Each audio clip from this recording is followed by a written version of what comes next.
것은 고향집 어머니 그 품이던가 국물결 설레는 들판을 지나 서서럽고 나던 덩긋길인가 아 영광에 태웠어 이 몸을 세워준 그 품이여라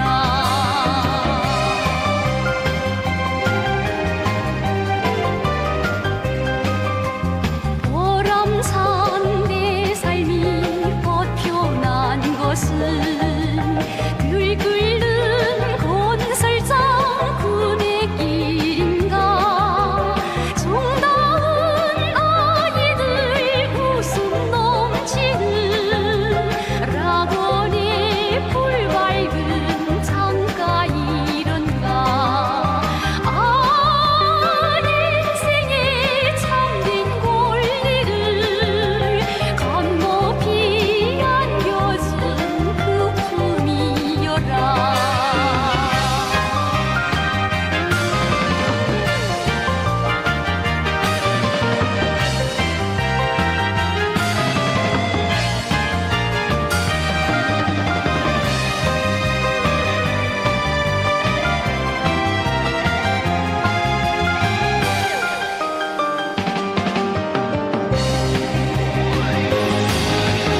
내 삶의 시작도 버텨난 것도 어머니 당의 그 품이여라 그 품에 있기에 나의 미래도 영원한 삶으로 빛을 부려라 아 내 삶의 순간순간을 충성의 한 길에 바쳐가리라 아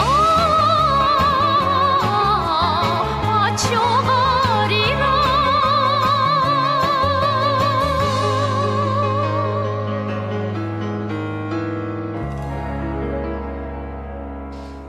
There we go. It actually played this time. That's the song I had used in this morning's stream, uh, sung by the late Kim Kwang-suk, performed by Ponchambo Electronic Ensemble, Where My Life Came Into Bloom. A beautiful track. Absolutely gorgeous, among so many from Ponchambo Electronic Ensemble and the many, many talented vocalists and all kinds of other instrumentation. Instrument. Uh, People who play various instruments, they were skilled too in the band. Uh, the music from the DPRK is quite beautiful, and there's many, many reasons related to the beauty of it and symbology that I use it as the intro music to a great many of my streams. So I'm glad that finally was here today, this afternoon, if not in the morning. Makes this morning stream awkward, but whatever. Hello, I'm some jerk on the internet. Yes, this is a third stream because I've already done what I need to in Guild Wars. I haven't felt like doing anything else in particular, and there's nothing to do in this city half the time. So why not stream? Why not enjoy some time? Just having at this kind of craziness. That being said, we are going to look at, as the title says, the debate from the other day. Does genetics support creation or evolution? Standing for Truth and Sam versus Dr. Ron and 1stAmender. Now, something I want to point out right off the bat is just that we know it's. I'm not going to try to bring up 0645 2017 during this much at all because this isn't about him. This is an independent debate slash discussion being hosted on Modern Day Debates. But I should note it interesting that instead of being Donnie as a person, he instead decides to go by SFT here, but is not standing for truth the ministry name? Is he the ministry and the person? I don't understand how these concepts work, and I don't think these proselytizing bimbos do either. Um, but I find it interesting that it's okay for him to go by a pseudonym of any type, even though his power word, I mean, real name is out there. It's irrelevant. The doxing and you got to use your real name nature of these kinds of people, it's pretty interesting. Although when 1stAmender was dealing with Hovind, they did not seem to bother with that formality all that much. It seems like 0645 2017 has realized he has to, draw the line at some point to get his precious debates. That being said, again, this is one on the Nazi bar, I mean modern day debate, and I'll go on and just get that pulled up here and ready to go. We'll go on and maximize. So, as always, the bulk of the debate action occurs in the top half of the screen, and the bottom half is used for advertising and a completely unnecessary view of Mike, the host this time around. So it's not James. It's Magic Mike. You might want to work on that name, buddy. Apparently this Sam person, who the moment you see him, he has a very punchable face. Is apparently completely insufferable. I have no idea how far we're going to get to this in this stream. But we may, I know I say this a lot and we never get around to stuff, but I may just tackle this one in segments. I know we didn't finish the Professor Dave versus James Tor debate, which we honestly should just start from scratch, and we didn't quite finish the interview between 0645 2017 and that George Janko guy, which apparently has stopped being something, 0645 2017 can milk. But that's another story, another discussion completely. That's a separate thing for a separate time to potentially finish up or otherwise do a recap on, or just let it be what it is. Anyway, yeah, I don't have much else to say. I can't recall if this Mike dude is any kind of decent moderator, or if he's just a piece of garbage like James is as far as this goes. But enough preamble. We've got our audience here. Let's get right to it. So, as stated, this is going to be Ron and 1stAmender versus Donnie and the Sam dude, who I swear I've seen before. Apparently, there's an issue with Raw Matt. I don't know. There's some drama going on. I guess the boyfriend situation, they broke up. I don't know. I don't care. I don't care about, Z-list celebrity gossip. So this is what we're dealing with Donnie and whoever this guy is, and people who apparently actually know their stuff, at least on the right-hand side of things. Alright, I've stalled enough. Let's do this. Also, I should be past the stupid song that plays constantly as the theme for MDD. I can't stand it. Let's do this. Alright guys, welcome back to Modern Sam has redefined living. Okay. Day debate. We have a great debate tonight on evolution versus creation, and the debate prompt is going to be, does genetics support creation or evolution? We got SFT, Mr. Donnie, we got Sam versus Dr. Ron and 1stAmender. Welcome back, guys who've been here before, and I believe this is Sam's first time. So everybody in the chat, give him a big welcome. Yes, you can all thank Viking Dad for this particular stream, him pointing it out, suggesting it to me, and stressing how smug the Sam guy is the catalyst for me torturing myself with this.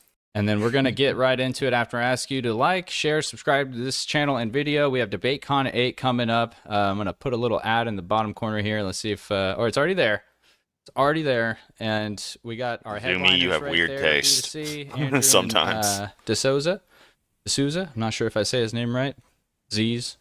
Okay, so for tonight, we're going to start with, I believe, Dr. Ron and 1stAmender, and how we have agreed to set up the format for tonight is 15-minute opening statements for each team. They'll kind of hopefully moderate themselves on the time there, and we don't go over.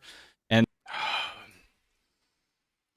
I really hate a lot of these debates for this very reason.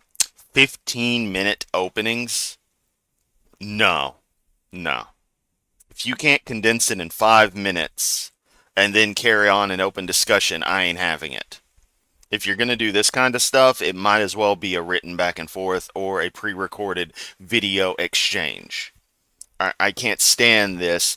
Let's have 15-minute openings and then do, 10 minutes of back and forth so we don't even get to anything decent for 30 freaking minutes. But apparently we're going to have to suffer for that. And then 10-minute rebuttals after that. And then Yeah, see, 10-minute rebuttals. I don't do that stuff. That's actually a critical thing of my proposed debate forum, the arena, whatever you want to call it, is the idea that you get intros out of the way very quickly, potentially a second set of quick back and forth, then you get into open discussion. That's where all the value in any debate is had, is in open discussion.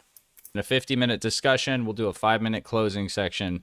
If at any point in time, everybody in the chat's like, hey, everybody's talking too loud, blah, blah, blah, can't hear anybody, they're talking over each other, we could break it up into 2-minute back and forths, and you guys decide who's going to take that 2 minutes. Or I give you both like 2 minutes to respond or something. We haven't done 2v2 in a while. I believe actually it was with Don last time. That might have been the last one. No, 1stAmender, you might have been the last one. Either way, we're going to get right into it, guys. One more time, like the video, get your tickets to DebateCon 8, and without further ado, I will start the 15-minute timer whenever Ron and 1stAmender are ready. Okay. I've never done a tag team debate like this before, so this is going to be interesting. Oh, don't you just love how the channel mixing, because for some reason they have to mix these things in stereo and can't just go mono, that Ron, who is on the right-hand side of the screen, is hard panned to the left by like easily 80%, if not higher. So we're going to hear him out the left ear the entire time. Starting. Does genetics support creation or evolution? Evolution. There hasn't been a legitimate disagreement about this for about 150 years. I want to read a quote from the Amazon.com description of Darwin's Origin of Species. The Origin of Species attracted widespread interest upon its publication. As Darwin was an eminent scientist, his findings were taken seriously, and the evidence he presented generated scientific, philosophical, and religious discussion. Within 2 decades, there was widespread scientific agreement that evolution with a branching pattern of common descent had occurred.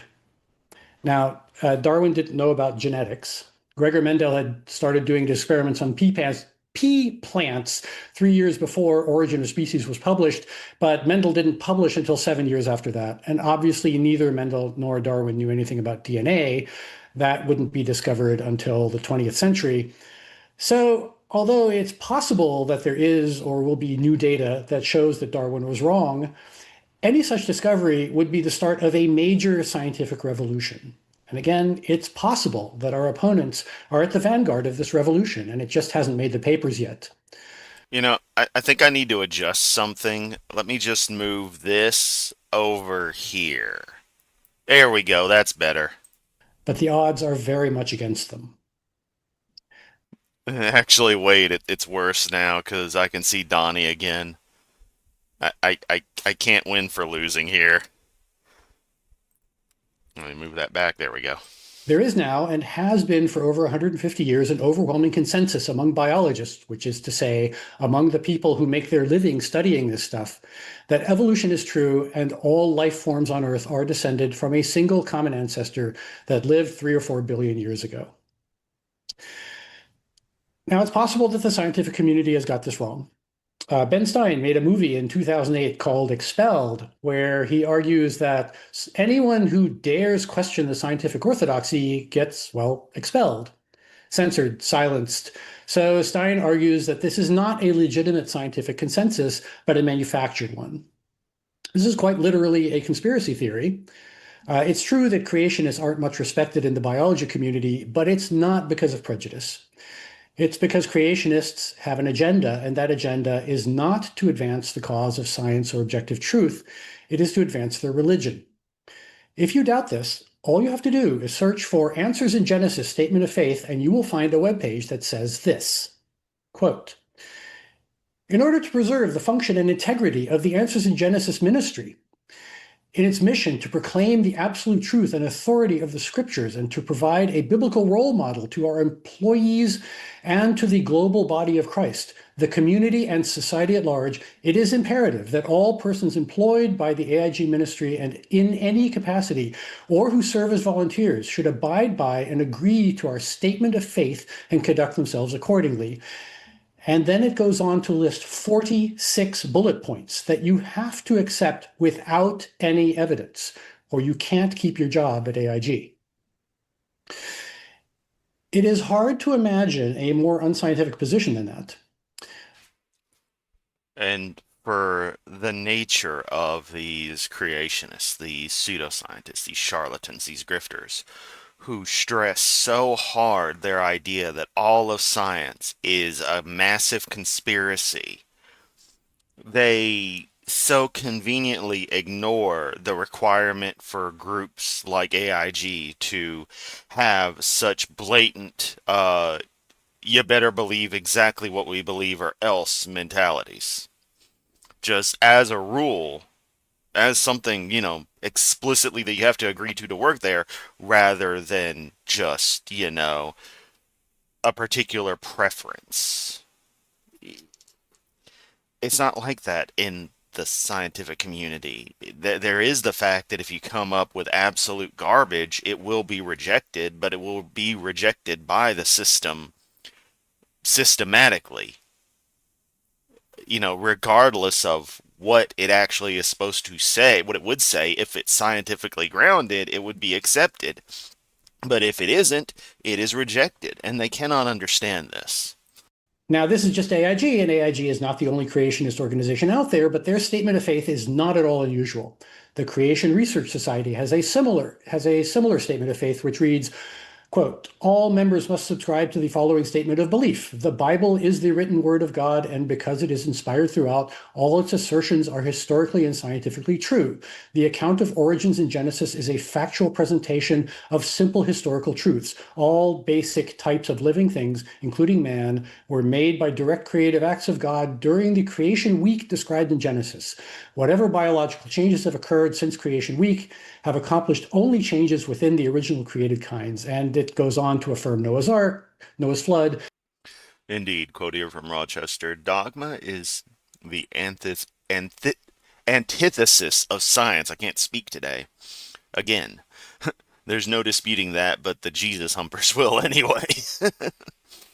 Yeah, we all know the situation of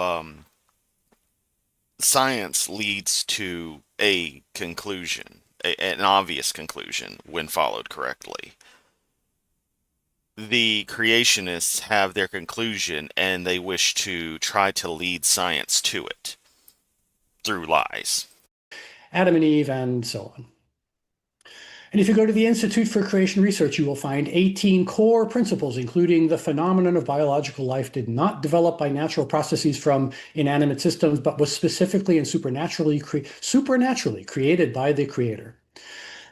So it's not the biology community that expels people who dare to question the orthodoxy, it's the creationist community. There is a well-funded creationist industrial complex out there whose explicitly stated mission is not to advance science, but to advance the Word of God. We know this because they say so. In science, it is in fact the exact opposite. No one is more celebrated in science than the person who overturns the old orthodoxy, because that is how science makes progress. But there's a catch. You have to do it with evidence and that supports the hypothesis you are advancing, and creationists don't have any. So it's a little weird to be debating this because the creationists have already lost this war many times over. They lost 150 years ago when Origin of Species was published, and then they lost again when the Scopes Monkey trial in 1925, and then again in Kitzmiller versus Dover Area School District in 2004. They lost and continue to lose for a very simple reason. Their hypothesis that Genesis is the literal truth is violently at odds with the data.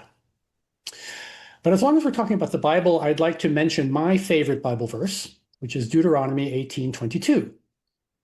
When a prophet speaketh in the name of the Lord, if the thing follow not, nor come to pass, that is the thing which the Lord hath not spoken, but the prophet hath spoken it presumptuously. That is my favorite verse in the Bible because it is a full-throated endorsement of the scientific method. Make a prediction, do the experiment. If the result doesn't match the prediction, your hypothesis is wrong. Oh, I love moments like this where the secular community in these kinds of interactions will turn the Bible around on the people who profess to know it so greatly and understand every bit of it intimately. If you look You know, intimately like J.D. Vance understands couch cushions. at the predictions made by biologists, they have a pretty good track record. Essentially, all of modern medicine comes out of biology, and modern medicine works pretty well, a hell of a lot better than faith healing.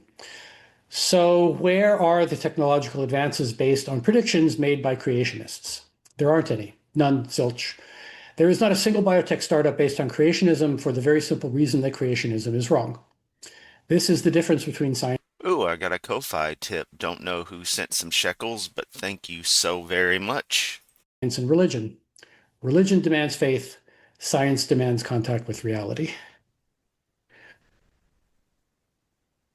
Over to you, Amender. All right, I got to go ahead and share a slide real quick. Give me 1 second to get my timing correct and everything. Hang tight. So yeah, I'll pause the time here and be fair. We're at 6 minutes 30 seconds. Okay. Well, Angelina, a lot of these creationist types actually don't call themselves theologians, I've noticed, in the ones I follow, even loosely.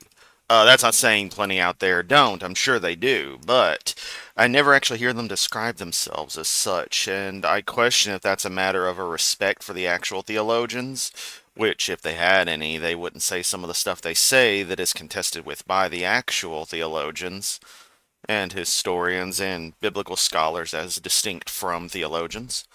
But, yeah, I don't know. Share. Give me quick heads up as soon as you're Marty, thank you so very much. As always, you're awesome. ready. And then I'll start the time the moment you start screen Oh, and I believe it was your birthday somewhat recently, if I remember that correctly. Happy late birthday. Forgot to shoot a message over. sharing. Cool. Okay, can you see it okay? And Yep, go we're ahead. good to start? Okay. All right. Scroll to my notes. Sorry, just give me a sec. Does genetics support creation or evolution? The simple answer is it's evolution. It is, in fact, one of the main cornerstones of biology. You cannot do any biological research without acknowledging evolution as a fact. Evolution is, in fact, one of the strongest lines of evidence for common ancestry in biology. Creation and evolution evidence standards aren't even in the same plane of reality. My opponent might say something along the lines that human and chimp Y chromosomes are too different from ancestry, when the reality is that the Y chromosome evolves rapidly and is in fact one of the fastest changing chromosomes in mammals. This divergence is exactly what evolutionary biology predicts. It is not a problem. The reason why it changes as fast as it does is because there is no recombination for most of its length. There is strong genetic drift, only small effective population sizes. Y chromosomes are not present in females and sensitive to random loss in lineage. There is repetitive sequence turnover, satellites, palindromes, repeats. Large amounts of repetitive DNA are structurally unstable, frequently expand, contract, duplicate, and delete.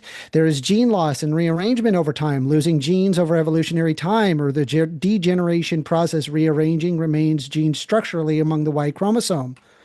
So, different does not mean it is unrelated. It simply means this region has evolved rapidly under known mechanisms.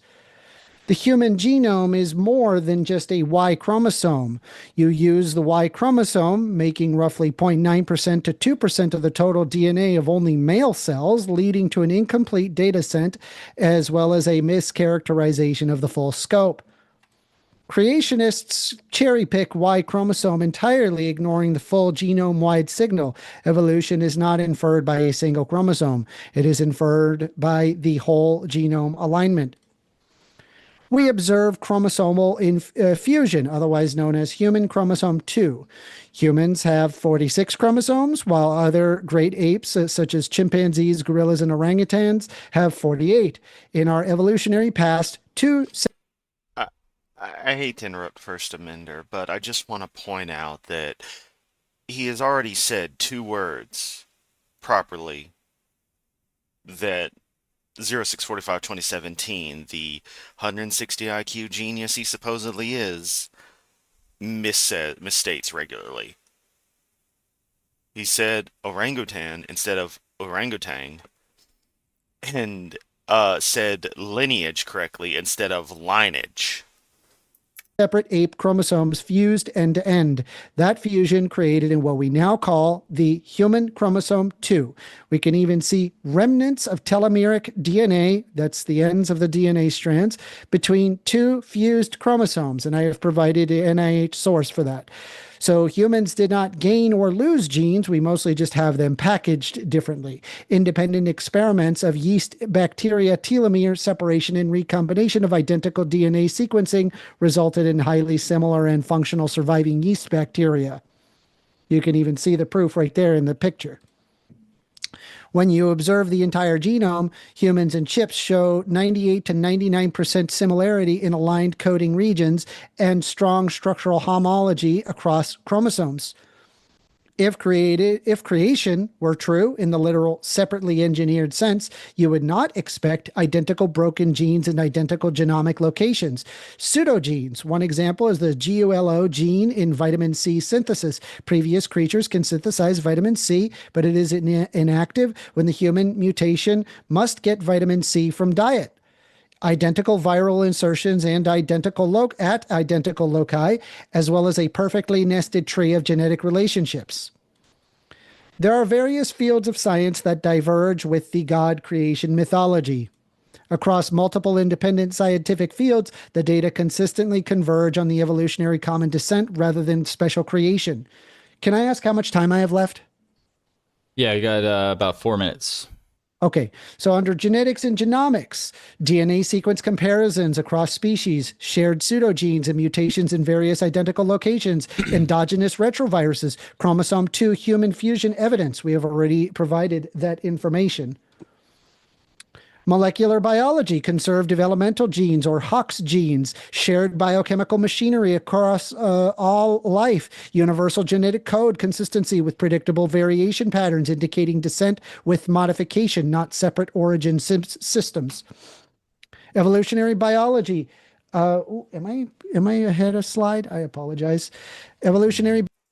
I hate to interrupt again, but I want to point out, as mentioned in this morning's stream, that's the chart that a certain person loves to bring up constantly, that I rather love because it does so perfectly articulate things. But as you can see up here, there is the paleontologist, the archaeologist, what have you, and it sees the pterodactyl flying. And I just find that so absolutely adorable. It truly is just the coolest little thing to me. Like, the inner child of me is just tickled at that. Biology observed speciation events, phylogenetic trees built from independent data sets, DNA morphologies, proteins, and all concurred same outcomes. Population genetics models matching observed variation. Paleontology ordered fossil succession over time. Transitional forms such as fish to tetrapod to land mammal to whale. Vestigial structures, predictable skeletal similarities across species. There are no modern mammals in the Precambrian. The first true mammals did not even emerge until the late Triassic period, more than 350 million years later. Embryology, developmental biology, early stage vertebral similarities, conserved developmental pathways, shared genetic control systems, and embryogenesis. Biogeography, island species resembling near mainland relatives and continental patterns matching plate tectonics and evolutionary. You know, the genetics is fascinating, but this right here, the actual, the fact that we can take the fossil record, the locations of flora and fauna, and notice patterns that allow us to reconstruct, matching the geography, the geologic history, reconstruct the positional patterns of the continents as we know them in prehistory, to result in, as we see in the diagram here, the rough striping of various life forms. That's one of the most awesome things to me. It really is. When something boils down to simple, obvious patterns like that, it's just the best. I don't know. Like, this is just one of my favorite aspects of the broad combination of sciences that, as far as biology and the nature of the history of the planet combine, since, of course, life is affected by the planet it's living on, by wherever it is living is going to affect it heavily, you have this sort of cementing everything together in such a tangible way. As well as Australia's unique marsupial radiation.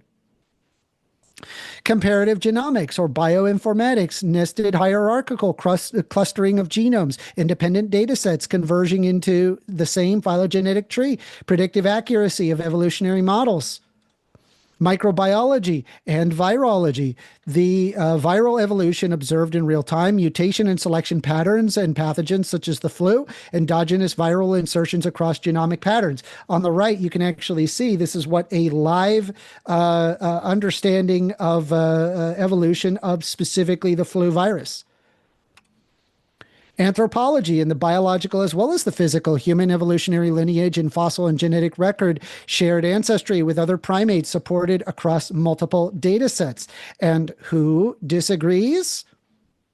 The church. And it's not even all of them. It's just a tiny minority of them. That, too, is an incredible fact in the broader discussion, that it is a very, very obnoxiously vocal minority of extremely simple-minded religious folk who speak against science to such a degree. Have to act in good faith here. There is no creation argument. There is only the blind faith in Genesis. Thank you. And you could subscribe to me on YouTube /@1stAmender, 1stAmender. Thank you. All right. You can stop sharing your screen now. Perfect. Had to throw that little ad in there at the end. I just found that amusing because it was like, well, you might as well, but... All right. Someone's got to echo. Oh, it's you. Okay. All right. Resetting the time here. We're going to turn it over to SFT and Sam. Whoever wants to go first out of you two. The moment you start talking, I will hit the start button. All right, everyone. Take your painkillers. Take your first shot. Do whatever you need to cope. I say cope, to handle this, to deal with the pain that you're about to experience, to cope with the suffering coming, because apparently this gets bad right from the get-go. 3, 2, 1, let's jam. Great. So thank you, fellas, for engaging with this important debate. Today, we are asked, does genetics support creation or evolution? Well, unfortunately for our opponents, they gave us the W by simply showing up to debate. You see, one cannot argue that a position is true or false unless they have access to truth.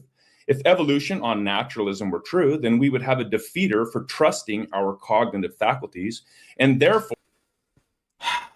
I had forgotten about that I was told that the man says, like, from the get-go. I knew something bad happened, but I forgot what it was. From the get-go, it is a case of, you don't show up, we win. You show up, we win. It's a lose-lose situation for reality. Madre de Dios. Or if our opponent's position was correct, they couldn't know it. I will explain. Instead of acknowledging the God who made our minds to know truth for his plan and purpose, our opponents would have us believe that the mind... Zoomy, sorry, but I had to. And you know, I'm going to take a moment to be proud of myself on the fact that I just out of the blue make these random cultural references for all the things that I have loved through my life, and someone in my audience tends to get them. Some are more obvious than others. But the fact that I can just do that, which to me demonstrates, for a lot of the problems I've had to deal with in life, a well-rounded cultural psyche that isn't as stuck in the past as some others might be. For as much as I stay out of most modern media, there's still recent stuff I know of, I'm aware of, and plenty of more classic things. Mind is an emergent property of the brain, and the brain results of random chance. The mind and thoughts would simply be neurological structures that are Okay, first off, we've got, yeah, it's full presuppositionalism. We've got the very, very just condescending tone, just right from the get-go. Um, we have, what else? What else? We have,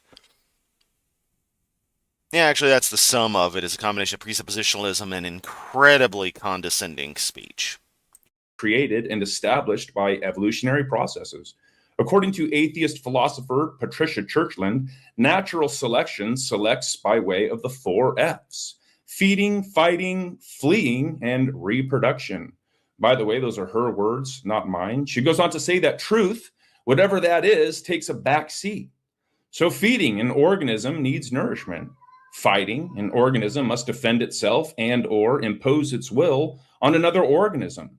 Fleeing, an organism must know when to retreat, lest it become the feast. And reproduction, an organism has to have offspring, or else the whole process comes to an end. By the way, it needs to be able to tell the difference between a pink one and a blue one, or they can't make a new one. I know There's the bigotry coming in. some people are confused about this these days, but reproduction would be the difference between a superior and inferior organism. Now, I would like to note that snide little bigoted comments like that, comments that are truly dangerous in isolation or in some grander context, doesn't matter, that promote such just blanket hatred and derogatory treatment of people, especially coming from people who are supposed to love one another and all that jazz, would not be tolerated, and they would be told to take their bigoted shit elsewhere in my hypothetical arena. Because I'm not having this crap from theists. You will be a decent human being. Your religion and stuff, those can be mocked all day long, but the moment you target actual people who aren't here, the moment you target protected classes of people, yeah. Congratulations, Sam. You're a bigoted piece of shit. On this evolutionary paradigm. If a false belief has survival value, then natural selection could select for it. Natural selection could select against a true belief, thus lowering your probability for trusting your cognitive faculties. For example, one could believe that a lion is harmless and a snuggly creature, and it just likes to race. And so, as long as one would run from it and they got away, then this belief could be held as true. Another example would be that our atheistic friends believe that evolutionary processes created theistic beliefs, and they are all false, but perhaps have some historical communal survival value. On the other hand, knowing the truth might lower your survival value. For example, knowing about the Clintons' dirty laundry might get you killed. Therefore, truth would. Wow. And then he goes into this. Yes, Sam. And, who was it that was walking into the Miss Teen USA changing rooms with no regard for anything, where girls under the age of 18 are getting dressed and saying he owns the pageant so he should be able to? As just one of a great many, just ethical horrors that the, for some reason, President of the United States has admitted to doing. But you wish to bring up the Clintons, which, for whatever crimes they may be guilty of, fuck them too. Fuck anybody who's done any kind of bullshit of any severe degree. Let justice be served. Take them all down. I don't care. And this idea these regressives have that attacking someone prominent on the left is just magically a gotcha to anyone else is, well, it's completely irrelevant here because this is a discussion ostensibly about science and whether science is correct or not. That's what this boils down to. A bunch of myth believers arguing that science is incorrect. But they've turned it into a political pissing contest from the get-go. I still wouldn't rather watch Hovind, but my God, this Sam is... what a prick. Would exist on these terms, but it would be less probable that our cognitive faculties could discern it. The power of this argument is that there is... Well, let's note that this isn't James hosting this one. Oh, move my frame. I moved the frame. Oh, no. Welcome to OBS, where everything can change at any time. There we go. I was trying to move the chat. Where is it in my thing? Why is there text here? I have no text here. Okay, whatever. Window capture border chat. There you are. Is a guy by the name of Magic Mike. So it's not even James doing the moderation this time, but he really should have reined that in. No defeaters. And any rebuttal from this paradigm would only be the invocation of these neurological structures that have arisen by evolutionary processes, which we have already given reason to distrust.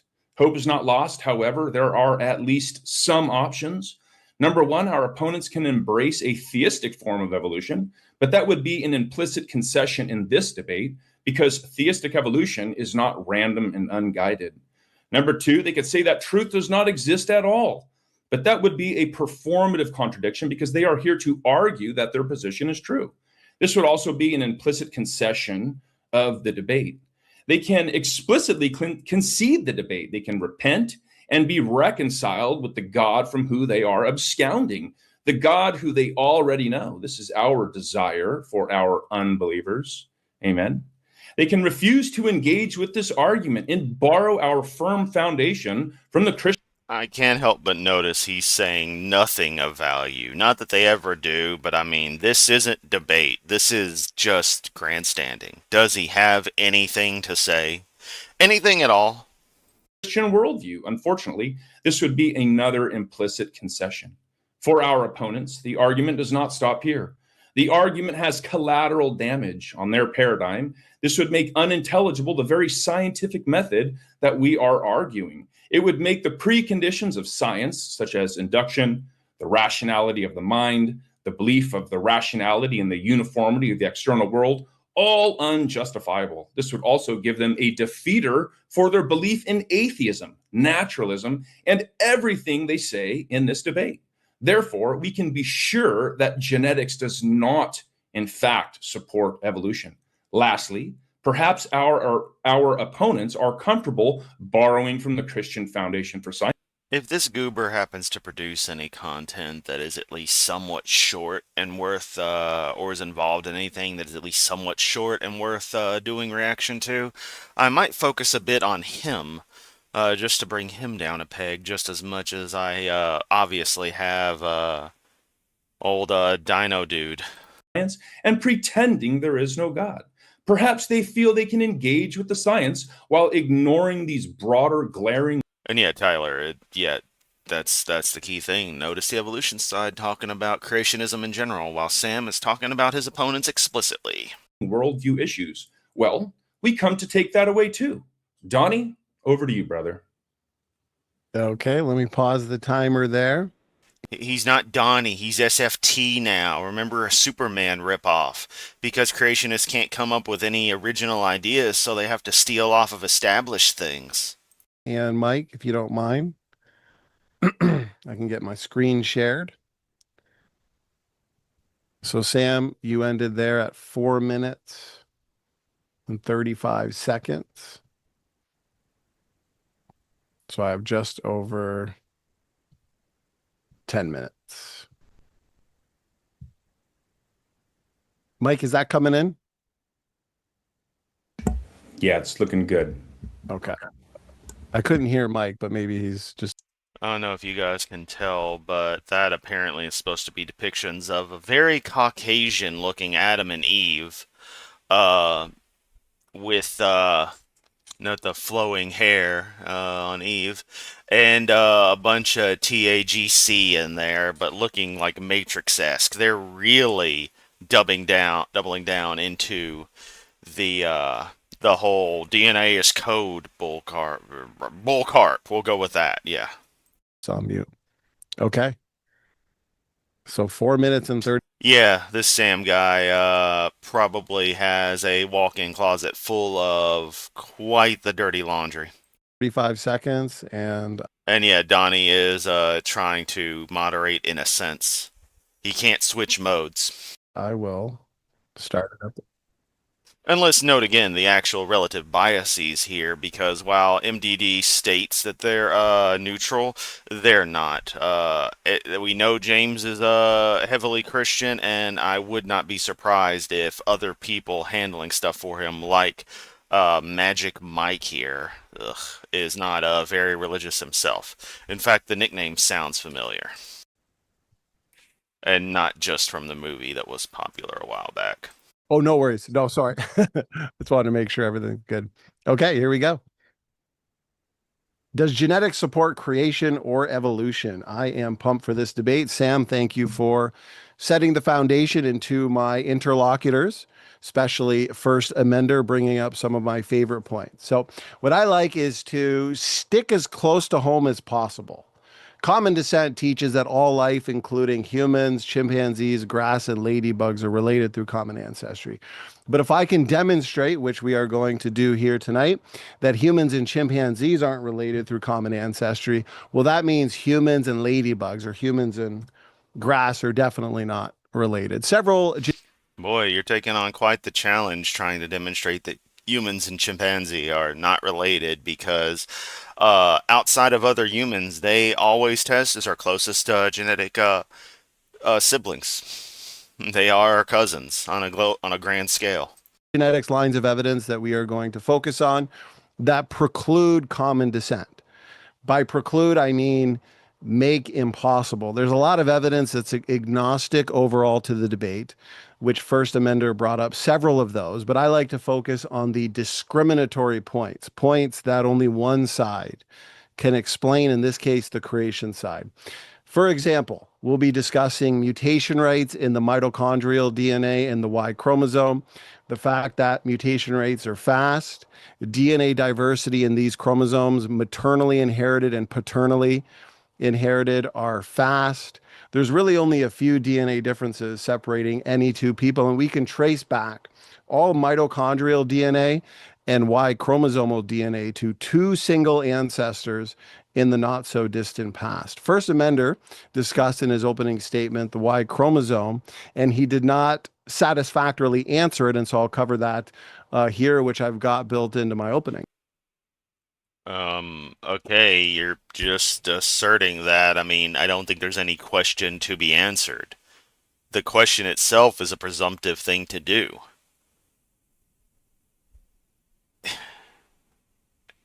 You know, why are the chromosomes so different? Probably because mutation. That's it. I mean, every bit is different. If you share an ancestor with, or if your ancestry ties into your parents and their parents, why are your chromosomes different? Why can't y'all understand this? I don't get it. If humans and chimps share an ancestor and evolution is true, why are their Y chromosomes so different? So right here is an image from a paper in the conventional literature. And you can see on the visual, we have humans and chimpanzees. The human Y and chimpanzee Y, when you consider overall gene content, size differences, and architecture, they're less than 30% the same. As a matter of fact, you can see in the color-coded areas, the heterochromatin, this is a densely packed kind of DNA, comprises a lot of repetitive sequences like satellite DNA. That is basically absent in the chimpanzee. The chimpanzee Y is half the size. And the question is, Why is this the case? You can appeal to recombination, but naming mechanisms is not the same thing as providing a sophisticated mathematical model documenting when, where, how, and why. And creationists have provided a sophisticated mathematical model in anything ever? What are you trying to say, buddy? These changes took place since the hypothetical split. You can take male Y chromosomes on the planet and you can line them up, you can build a family tree, and based on the mutation rate in the Y chromosome, which is roughly 1 to 3 per person per generation, goes back just 4,500 years ago. Why don't we find 100 to 200,000 years worth of DNA differences in the Y chromosome? This, again, from the conventional literature in 2020. Despite a recent divergence of these species, roughly 7 million years, the evolutionary community assuming that a divergence took place, their Y chromosomes, referring to humans and chimps, differ just a little bit. No, enormously in size and gene content. So sure, 1stAmender can assert all day, well, recombination and gene loss and sperm competition. I want to see an actual model. I want to see a representative sequence of this hypothetical common ancestor where we can actually tell which lineage lost what, which lineage gained what. For example, the chimpanzee Y is only half the size as the human Y, as I said earlier. And they were so shocked, these researchers, that when they discovered this data, of course, evolutionists have post hoc, ad hoc rationalizations and rescue devices. They were so shocked that this is what they would expect between human and chicken autosomes that split roughly 310 million years ago.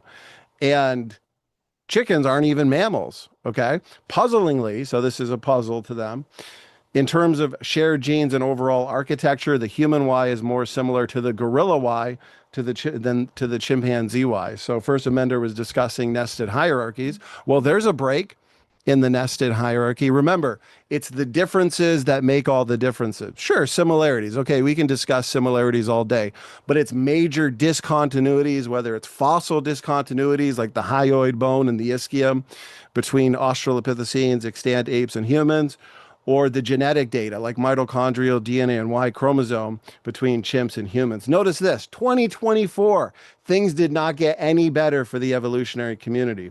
You can look at the various creatures here, chimpanzee and humans, and you can compare their Y chromosomes. And as you can see, only 26.2% the same. Okay, I definitely want to cross-examine. Okay, so doing a cursory look at things and a very simple tail end bullet point list. The apparent paradox, we share recent ancestor, but the Y looks very different, is actually expected under modern genetics.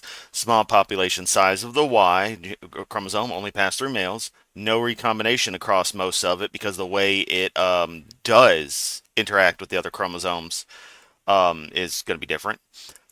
Strong selection plus genetic drift and a high repeat content causing structural instability. Now, granted, that is all explained in detail up above through the summary.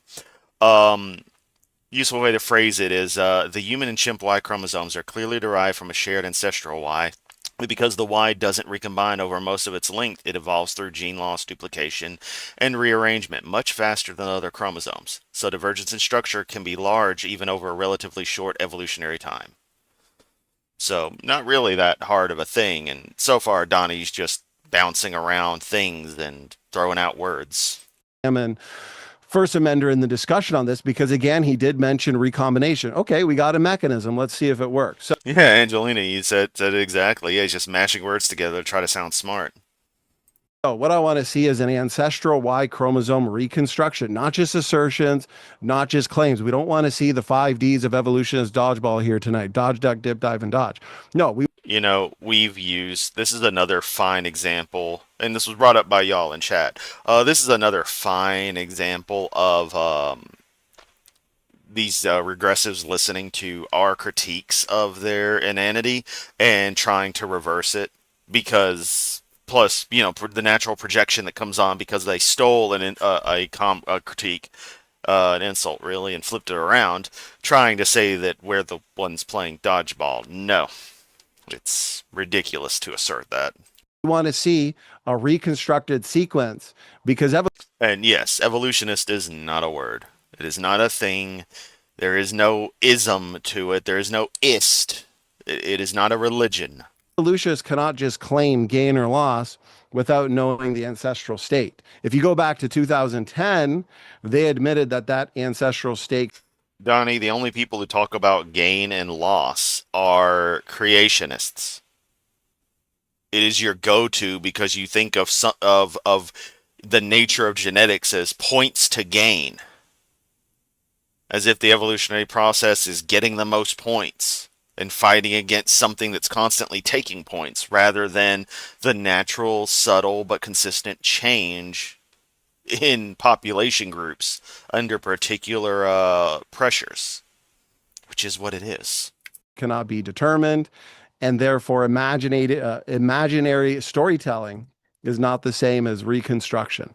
But it is 20. Well, yeah, but we had originally started bringing it up as a fun meme to reference their what they do, and so they pulled the "let me turn it around." This is most famously done. This same technique was done when we started explaining logical fallacies to them, and suddenly every time you say anything, they claim it's a logical fallacy. 2026, so perhaps they've done it. We need a rate-based population genetics model showing the required duplication/deletion rates to account for these changes, required recombination frequencies. 1stAmender discussed recombination there. Remember, these differences. Yes, but what did he say about these subjects? Granted, this is your opening, so you're not ready to respond to make an active response, but still. Are massive. We got differences in palindromic sequences, heterochromatin. Where did all the heterochromatin go in the pan lineage? Apparently, if evolution's true, it lost it all. Why? I want to see these mechanisms. I want to see 1stAmender and Ron model them, quantify them. And again, this sudden, I demand that you do all of this complicated science at my behest. What? I mean, why don't you do what they've done and actually look at the actual research rather than cherry pick the stuff that, you can manipulate to look like you have a point? Test them, simulate them. So here's some questions. How did these massive architectural changes occur mechanistically in 6 to 7 million Occur. I keep forgetting he's Canadian. years? Why did these changes occur within the proposed 6 million year time frame? How is the entirety One of these massive architectural changes, there is no architecture occur. How did they? Evolution. In particular, nuances related to the nature of the Y chromosome. When did these changes occur within the proposed 6 million year time frame? Over a 6 million year period. Why did they occur? What selective pressure? Any number of things. We don't have to know exactly what the hell happened. How was the entirety of the heterochromatic arm lost in the chimpanzee Y? I don't know. Ask an actual scientist. How do both lineages remain fertile and viable through these drastic changes? Evolution happens over time to populations, not individuals. This is not Pokemon. I don't know how many times we have to explain to you people what this is. of that heterochromatic arm lost in the chimpanzee line? And so these are questions that we can go over in the discussion. Which lineage lost? You know what? I'm gonna follow up with that heterochromatic garbage right now because I'm curious. Lost what? Where is the ancestral Y chromosome sequence? A lot here. Another point that precludes common descent in naturalistic evolution is mutually interdependent systems. We could discuss many. With 3.5 minutes here, I'll just go over one. We have DNA and DNA repair enzymes. It is said that we can accumulate roughly 1 million DNA breaks in a What they're referring to with the heterochromatic thing, because it was not explained well by Donnie, is basically reduction and restructuring of the non-gene coding regions on the Y chromosomes over evolutionary time, not a mysterious missing arm that contradicts common ancestry. Simple version. Y chromosome has always had a large amount of heterochromatin, that is tightly packed, mostly non-coding DNA full of repeats.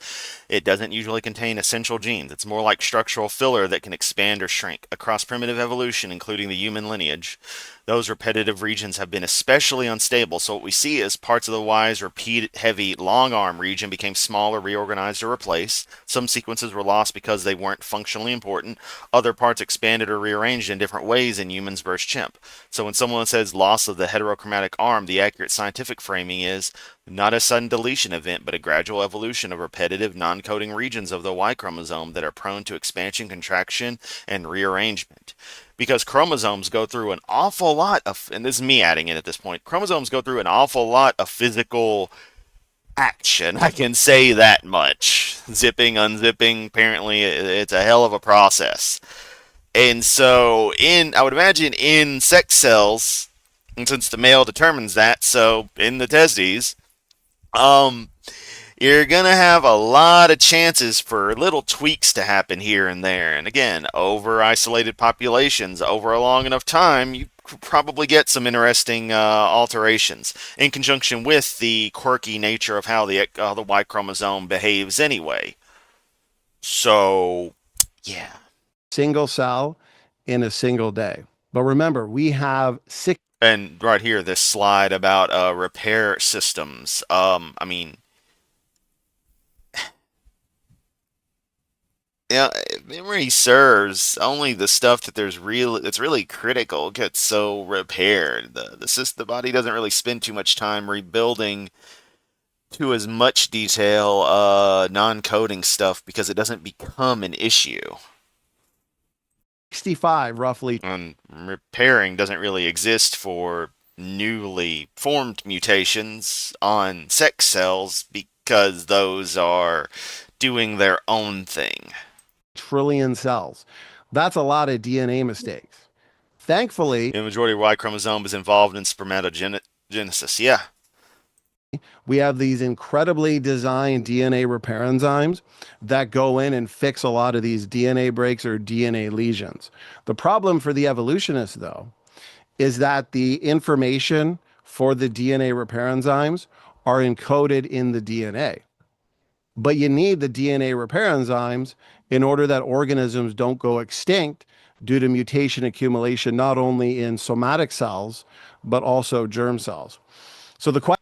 Once again, Donnie, this all happens over an extremely long period of time. The individual changes and alterations that seem drastic today start off as very simple derivations that continue to be added onto. This is not a hard concept. Question is, which came first, the DNA or the DNA repair enzymes? Because if you say DNA, well, you need the DNA repair enzymes to fix the DNA mistakes. If you say the DNA repair enzymes, well, the information that encodes for the DNA repair enzymes are in the DNA. We discussed.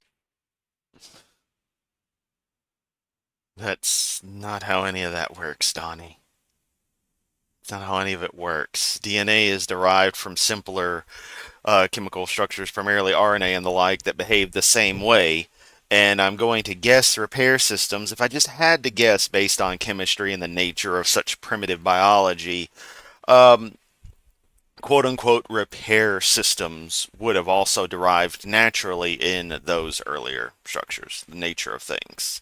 Indeed, the earliest repair systems for biology would have been the basic properties of chemistry, in that if there was damage to the nature of a protocell, chemistry would have naturally attracted whatever was necessary to complete that, the particular, atoms of whatever it would have been. Carbon chains of some nature. Would have done the job because chemistry is chemistry.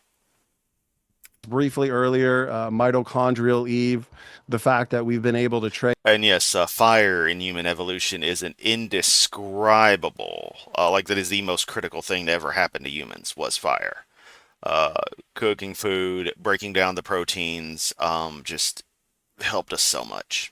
trace mitochondrial DNA back to a single woman, just roughly 6,000 years ago. Here's a sophisticated No.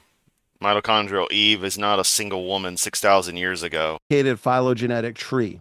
This was created by Dr. Rob Carter, who's an expert in mitochondrial DNA. He's published, as a matter of fact, in the conventional literature, he's published the Eve consensus sequence. These branches represent mutations or DNA differences. And what you can see on this tree is an explosion. Mitochondrial DNA Eve is 150 to 200,000 years ago, and again, there were many thousands of other Homo sapiens alive with her, females with her easily. And Y Adam is often 200 to 300,000 years ago. Estimates shift with new data because we're still tweaking on that. And again, there would have been easily, thousands of other males in the Homo sapien total population. They just happen to be the hypothetical individuals that particular studying of mitochondrial DNA and the nature of the Y chromosome lead back to, as everyone has people they descend from. And eventually it goes back so far that every person is related to everybody else. You reach an area where the branching pattern of two parents splits to where it involves a number higher than the actual population of people alive at a point. But the nature of comparing this facet with DNA studies indicates that when you continue to follow back, you reach an odd cohesive point where everyone seems to share a particular commonality with a particular individual who still would have been part of the entire population, a part of an active population, not just an individual. And again, this goes back hundreds of thousands of years, not 6,000 like he just said. Obviously, Y Adam and mitochondrial Eve can be explained much better by somebody, because I only have relatively cursory ability to articulate these facts, because I never thought in my life I'd need to defend absolute science in every single way. And so I'm specialized in fields that aren't quite this, but I know enough and understand enough to know that the scientists are probably going to trust them, because they haven't lied to me yet, contrary to what these idiots would probably say regarding certain events around the year 2020. A starburst pattern that suggests rapid and exponential population growth, which is what we would expect through a flood bottleneck. But what you don't find are a lot of mutations, on average, separating people. And Nimrod, thank you. Yeah, I had to throw. I've got this weird semi-goth, semi-retro aesthetic going on. And it plus the pseudo-Soviet and then Evangelion reference on this screen. So, yeah, it's all over the place. From the Eve consensus sequence are about 20 to 30 DNA differences. And you'll notice, take the HVR haplogroup, for example. Drosophila, with a quick AI search, both species, this is going to be referring to chimps and Homo sapien, I imagine, seeing a contraction of the Y chromosome ancestral DNA, particularly involving semen production. Fascinating. And Rochester says, again for the umpteenth time, why do these people think all life related is a bad thing? Why is feeling and even having some kinship to all life here somehow a bad thing? Christian narcs. Ugh, yeah. People are obsessed with themselves. So egotistical. The most common in Europe. You've got differing size branches. What does that mean? Well, mutation rates are variable. You have some people that are picking up more mutations in same amount of time than their cousins, as they can be traced back to a common ancestor. So where do we find evolution here? Where do we find thousands of generations? We only see a couple hundred generations here. No. What are you talking about? We only see a couple of hundred No. Talk to actual scientists. Stop cherry picking stuff you can lie about from papers. On this tree, where do we find the kind of evidence that would suggest deep time evolution is true? Same thing with seconds. Same thing with the Y chromosome. And so there's something called mutation saturation. If evolution were true, the candle, then we should actually find many more Look, I have these little pieces of clip art. They show a point. They demonstrate that I am correct. Fear my clip art, for I am creationist. Mutations in the mitochondrial chromosome and also the Y chromosome. But we find low variation, fast mutation rates. This is all biblical time. In my last 20 seconds, I'll say I've got Did you really think you'd get through all of this garbage in like 8 minutes? dozens of slides. We can go over this in the rebuttal and the discussion, going over DNA function, genome-wide functionality. 1stAmender mentioned. I mean, when I did my circa 2014 Anime BluesCon presentation on a history of console video gaming, at the end I had to cram through the 360 and Xbox One, PS3, PS4 era at the end, but I think I timed it pretty well. So I don't know, man. I'd expect someone who does debates for a living to do better. Also, I should refrain from critiquing Donnie's channel because that's irrelevant here, but I just want to point out that him following the trope of having some cutout image of himself, doing the thinker pose and looking like he's contemplating something is so trash.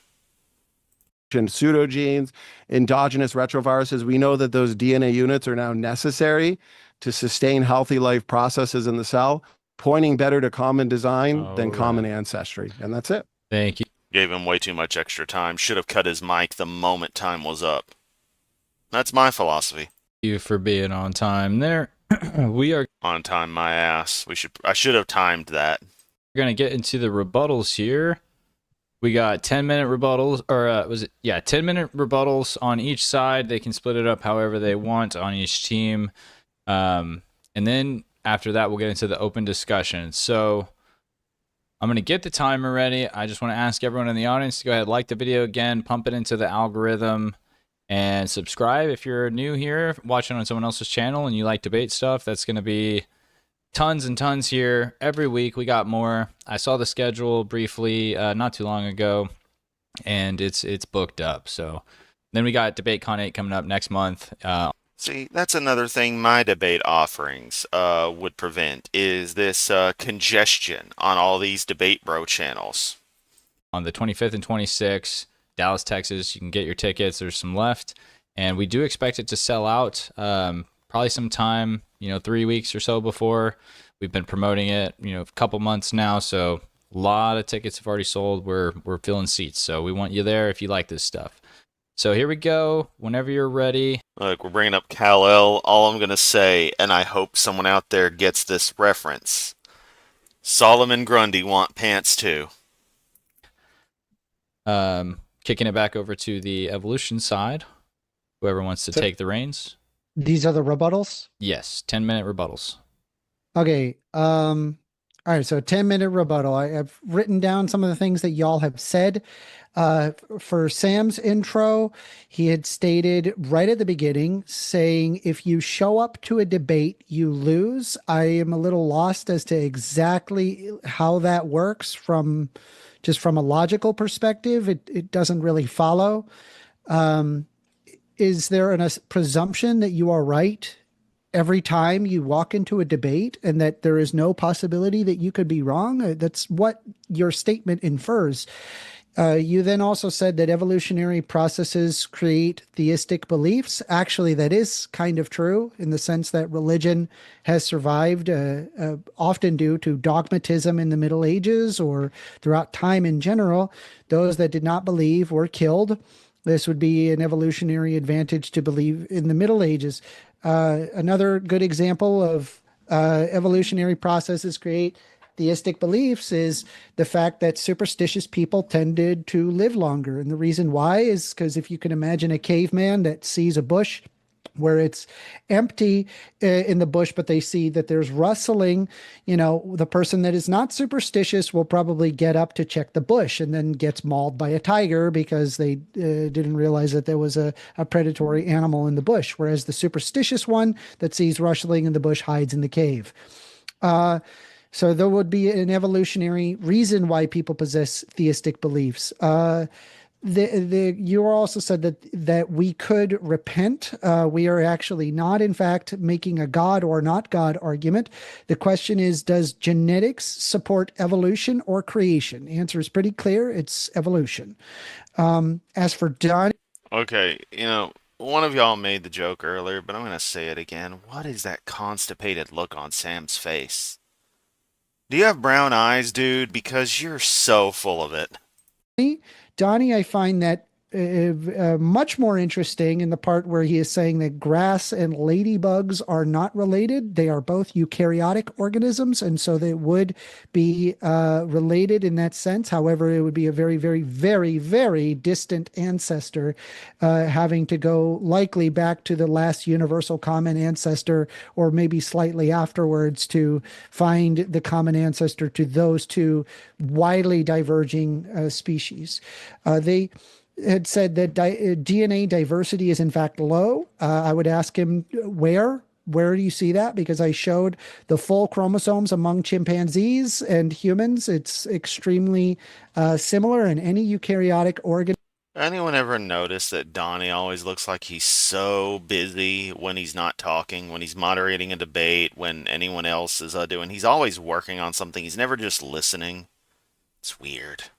Organisms share quite a lot of similarities, which would be why we observe a great deal of similarity even between humans and bananas. They are both eukaryotes. They possess cells that have cell walls with a nucleus and a membrane, as well as a mitochondria. You had brought up, and I love that you brought this up, was the Y chromosomes differences being wide. Yeah, that's correct. It is widely different. It is, in fact, one of the tiniest portions of the human genome that you could reference. I also answered mechanistic properties why.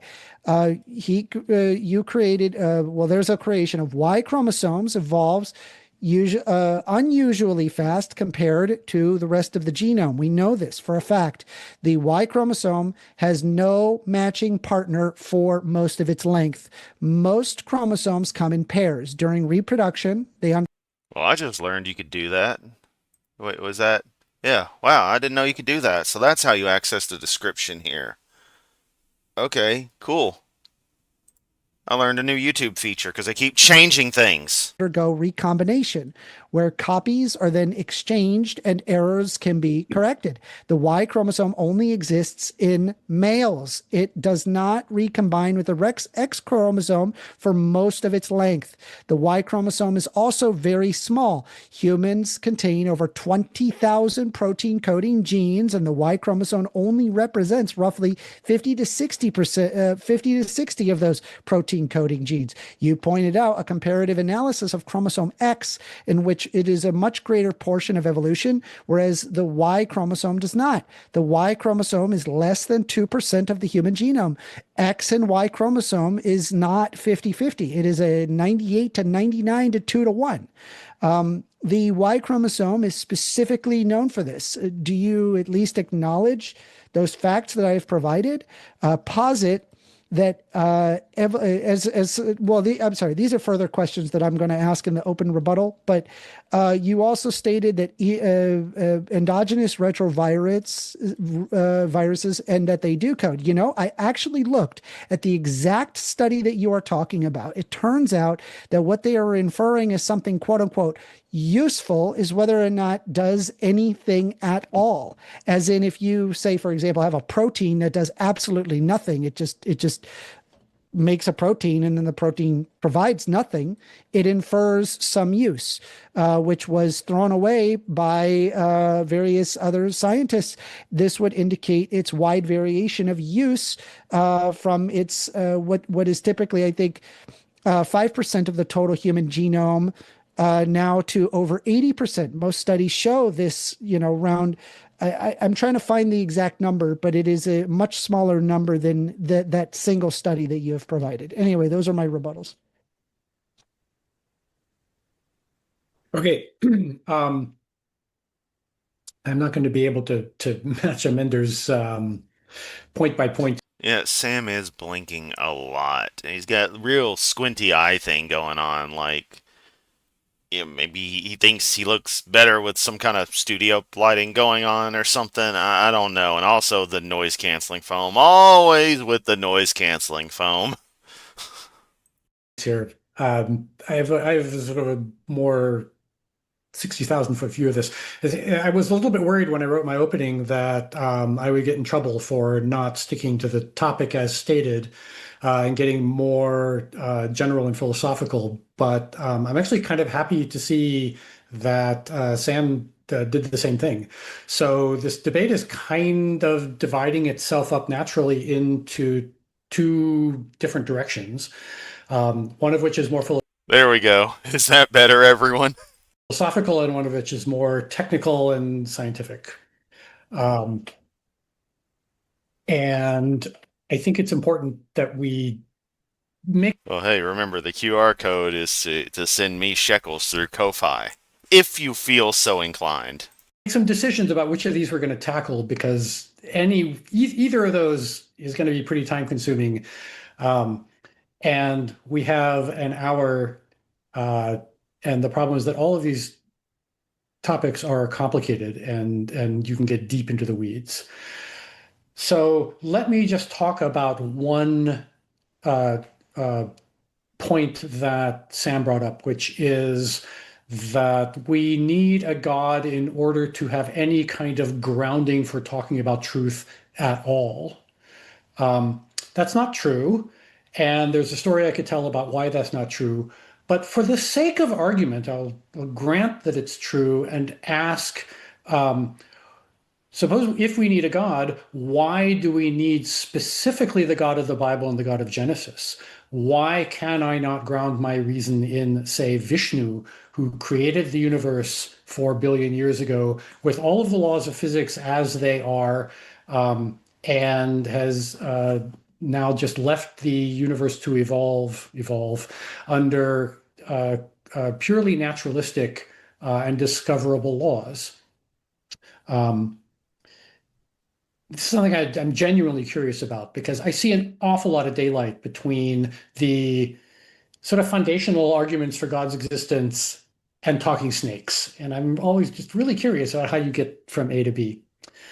Sorry, I'm fucking losing it over here as I actively just track his face. Because he keeps fucking moving like he's doing anything of value. Donnie just sitting there trying to look like he's important instead of listening. Just since I have a little bit more time left, I will say just a word about how you can ground truth in pure naturalism.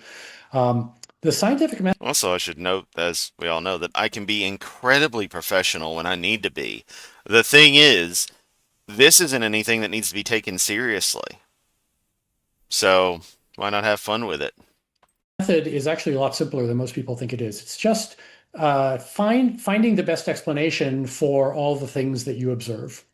And it turns out that when you seek out those explanations, what you are led. I mean, I'm being very serious here. What in the goddamn hell is Donnie doing?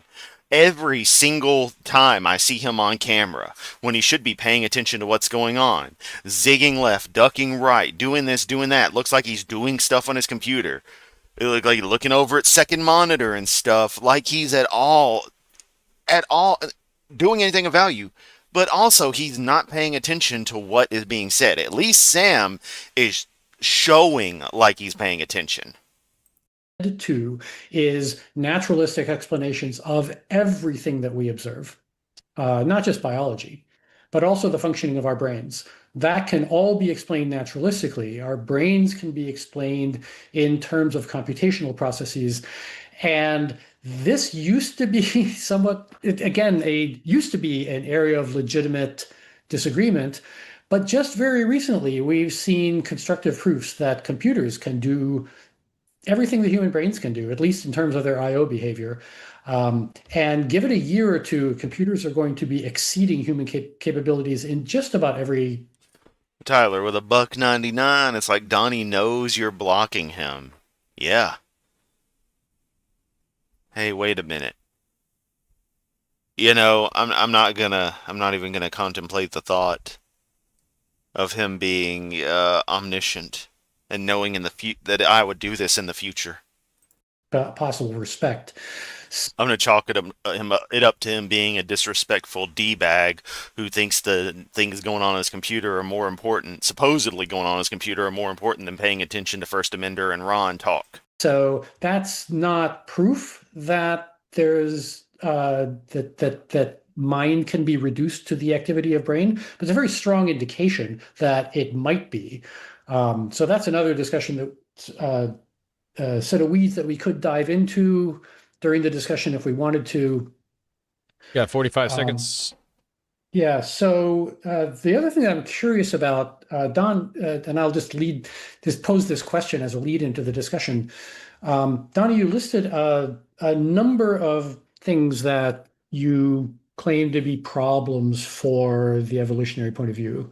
You said that there's no mathematical model for the evolution of the Y chromosome. There we go. You mentioned something called heterochromatin. You asked the which came first, the chicken or the egg, in terms of DNA or DNA repair. You mentioned mitochondrial Eve, who, by the way, lived not 6,000 years ago. But Just feel it's understandable. Don't feel obligated. If it's giving you trouble, then it's giving you trouble. But 150 to 200,000 years ago. And that is time. All right. Sadly, as a matter of respect, I must undo my hilarious ducking and dodging. All right, don't want to go. No, that's good enough. We'll just leave it right here. There we go. So my question, can I just finish off with the question? Sure. And then my question is, if I were to finish time. off that list, how many items would be on it? Oh yeah, you have to say we're given the same amount of time. The obsession with time, even though you'll let them run out the clock all you want, Sam and Donnie. In other words, if we were to make a good faith attempt to actually address the points that you raised as problems for evolution, how big would our task be? Okay. And Mike, are we doing? So are these 11-minute rebuttals, or I just want to make sure? The email I got was 10 minutes, and he went about 15 or so, 15, 20 max seconds over. So I'll allow you guys to have that same courtesy before we get into the open. God, and again, instead of just going with, oh, he already said, they don't even pay attention to what the moderator is saying until it's their turn to ask questions and whine and bitch about equal time. He already said the moderator already said he'd give the same time. Donnie, why weren't you fucking listening? Because you don't care. Because it seems like all creationists, you're a narcissist. You're fixated on yourself. Discussion. No worries. Just want to double check. Yep. Whenever you're ready. I just want to double check. I wasn't paying attention, and I want to play the equal time bitching. We'll kick it over to your side. Y'all will get y'all's time, and then we'll go straight into it. Chatters, like the video, keep commenting. Please do not spam all caps, same thing over and over again. I will time you out. I don't like to do that. But it's okay for the debaters to say the same thing for 20 fucking minutes. I like to see what you guys say, but it does get annoying. It doesn't help the algorithm when you do that. All right, go ahead. Who gives a fuck about your algorithm? I don't give a fuck about promoting your channel. I don't care. I despise the fact I have to watch this on here, but to get the actual debate as presented to the public, I have to. I don't give a damn at all about ever providing any promotion for modern day debate. I think you're a terrible fucking channel that needs to shut the fuck down. Go get real fucking jobs. All right. So, yeah, to answer your question, you guys... Because remember, modern day debate literally hosts actual fucking Nazis. Lost because your position can't justify the facts that you invoke. It's called a self-refuting argument. Should your conclusion be true, then the reasoning that you're invoking cannot be justified. So it's necessarily false. So justification for reasoning is absolutely irrelevant if the facts are the facts. This does not even make sense. And your very premise there is self-defeating in that you state that the argument is true. Done. Doesn't fucking matter. You know, planets were forming, stars were going supernova, and black holes were consuming matter in incredible volumes long before humans existed on this world. They didn't only start doing that once we became aware of or were able to observe or calculate them doing that. Reality exists regardless. And in fact, the vast majority of the universe is nothing but clumps of hydrogen with other relatively trace elements. Some of it in a plasma state, some of it in a non-plasma state. And that's really it. The bulk of the cosmos is just that. It always has been, always freaking will be. And that was true before we existed, it's true during the time we exist, and it'll fucking be true long after the human race goes extinct. Whether or not our reasoning is sound on that is absolutely fucking irrelevant to the fact of the matter. Wow. You are one of the dumbest people I've ever seen, Sam. You're right up there with Kent so far. Ron, you complained a lot and you talked about God a lot, but you gave no actual rebuttal to our position. And Nimrod, welcome to channel membership as Lesser Damon. Woohoo! I need to do more with channel memberships. You pointed to the consensus, but that's a problem. The consensus has a long history of being overturned, like a Copernican revolution. Which is irrelevant because what we understand now is more than likely some of the most accurate understanding of reality. And consensus being overturned has always resulted in us having a more accurate understanding of reality. This argument does not hold. Or when we went from an eternal heavens to a red shift. So that means nothing in a debate like this. You said that it was a conspiracy with an agenda. Well, everybody has their presuppositions, Ron. But I wouldn't say that it's a conspiracy. I would say that it would be a competing paradigm. That's all it is. So Ron's Yes, you would say that, but that doesn't make it true at all. complaint about AIG and other ministries and that science is not Ron complained about AIG and other ministries, but science is not our ultimate authority. I would ask you guys, what is your ultimate authority? Crossfilla with a $5 super chat. Ko-Fi wasn't cooperating for, but the QR dance was so funny. Thank you so much. Science is going to be a lousy one. We can talk about that. So yeah, so Ko-Fi's just giving y'all the business. Let me double check. I haven't gotten any odd notifications or anything, and I thought I got an email earlier from a thing. I'm going to keep him talking, and I'll check that out. Ron said that we have no evidence and that we are at odds with the data, but here we confuse the facts with the interpretation of the facts. Respectfully, Ron, you should know better. This isn't your first conversation about this. 1stAmender, I'm not sure about you. Donnie gave plenty of facts. It's the interpretation that we disagree with. Ron failed to make a distinction between high quality science, that which is demonstrable, repeatable, and a low quality science, something that would be more forensic or inferential in nature, like a historical science. There he goes, muted for a second. Rochester with more banger comments. And by the way, I love the comments you have been leaving to a lot of my posts and other videos. Keep it up as much as you can stand to educate these fools. I know you've said everything you need to say to a certain pair of clowns. But he says, life existing is just an inevitable outlier in the grand scheme of the cosmos. Given enough iterations over a long enough period of time, and all possible occurrences will probably will occur. Probability 101. So he conflated a functional science with a historical. Ko-Fi won't process payments. Okay, that's pretty dang weird. It worked earlier because Marty was able to send something, but could be a fluke in the system. Let's hope it's that. Science.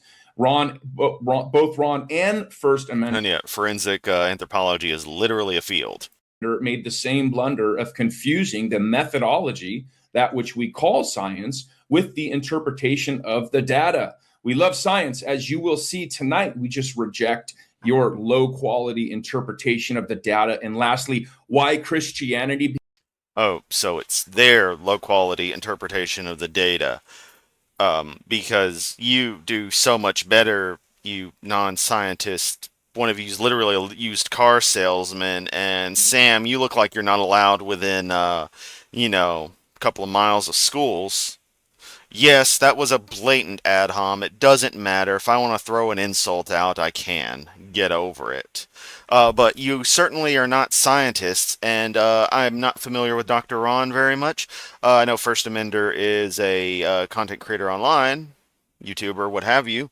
But they are filling in the role of science communicator here, as is virtually everyone that gets in this debate sphere, is acting to relay and compartmentalize and communicate the extremely complex, simplify without distorting it, simplify the science as best they can. And I provide in that service commentary on these videos that you crazy creationists make, or commentary on these debates.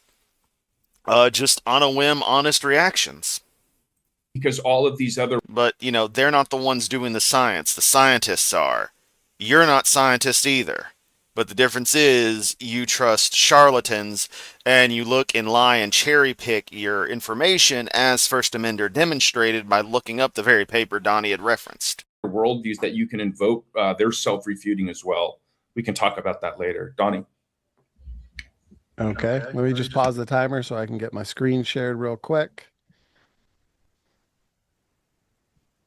What are you doing with timers, Donnie?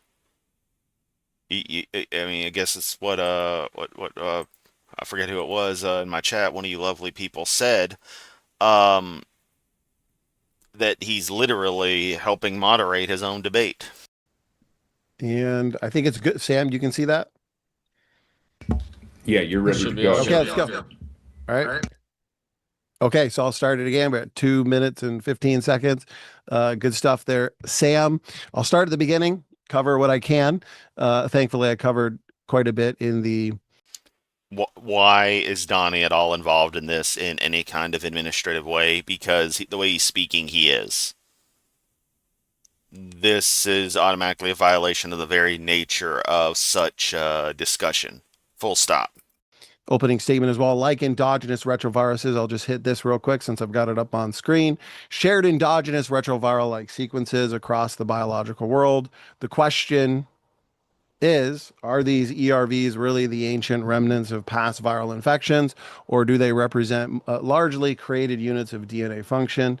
And 1stAmender, he is going to have quite the task here tonight. Here's one of my favorite papers, Switching Sides, How Endogenous Retroviruses Protect Us from Viral Infections. Notice this, long disregarded as junk DNA or genomic dark matter.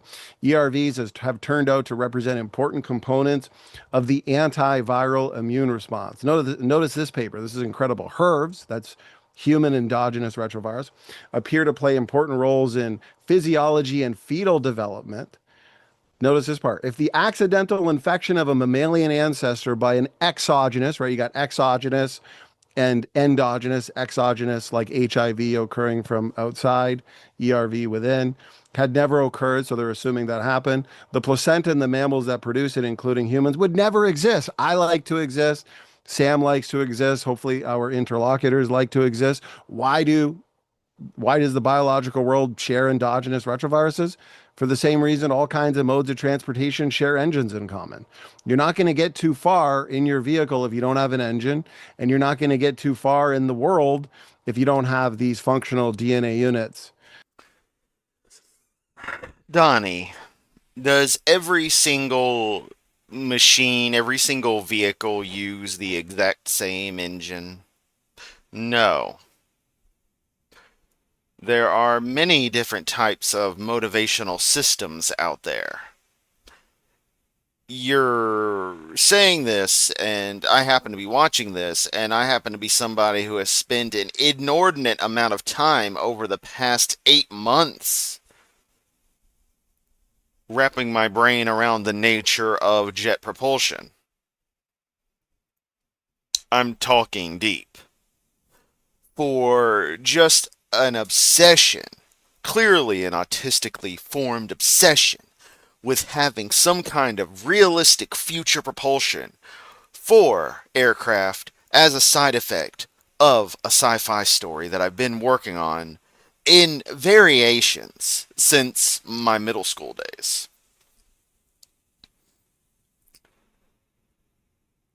Turbofans and turbojets are definitely related as engineered products, as one was derived from the other. The turbofan derived from the turbojet. Turboprop derived from the same principles.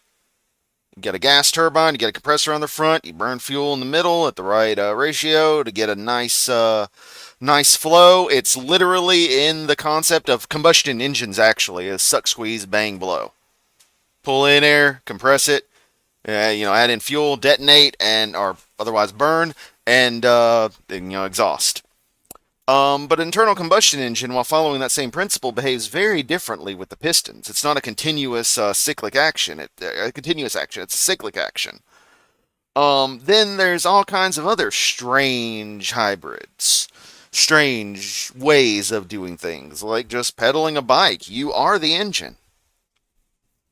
These are all artificial constructs designed to capture and use properties of the universe, properties of physics. Life, however, is not that way. If you notice, life often seems to take very convoluted, roundabout ways that are oftentimes derived explicitly from one another, whether or not it makes sense, to get to as a means to an end, to get somewhere, both literally and figuratively.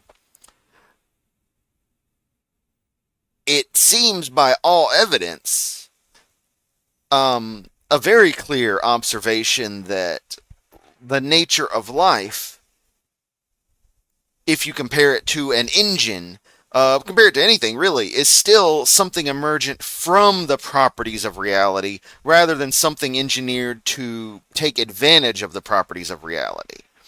Because life is surprisingly inefficient and overly complicated for what actually happens. In, again, methods, ways, structures that are clearly built on one another rather than freshly engineered wholesale, in ways that are not elegant, that are oftentimes extremely crude. Also, Donnie, you might want to press, I don't know, with PowerPoint now, if it's F5, F11, or whatever, to take the presentation full screen. Because you're not full screen there, dumbass. To act in embryological development, they act in determining cell types, they function in the immune system. And yeah, ERVs are very, very weird that creationists are trying so hard to defend them, but I guess they can't deny that they exist like they used to. But yeah, it boils down to, well, God just put that there? What the hell? They even act in tumor suppression, which is incredible because they have to look. The ERVs have to share. Oh, I didn't even see that Rosina had been a member for 2 months now. The African sink is a true placenta. Didn't need no ERV. Sequence similarity with exogenous retroviruses to carry out their roles. And they notice right in the conventional literature, our knowledge. And yeah, that honestly is my answer to everything the Jeff Goldblum reference. Life finds a way.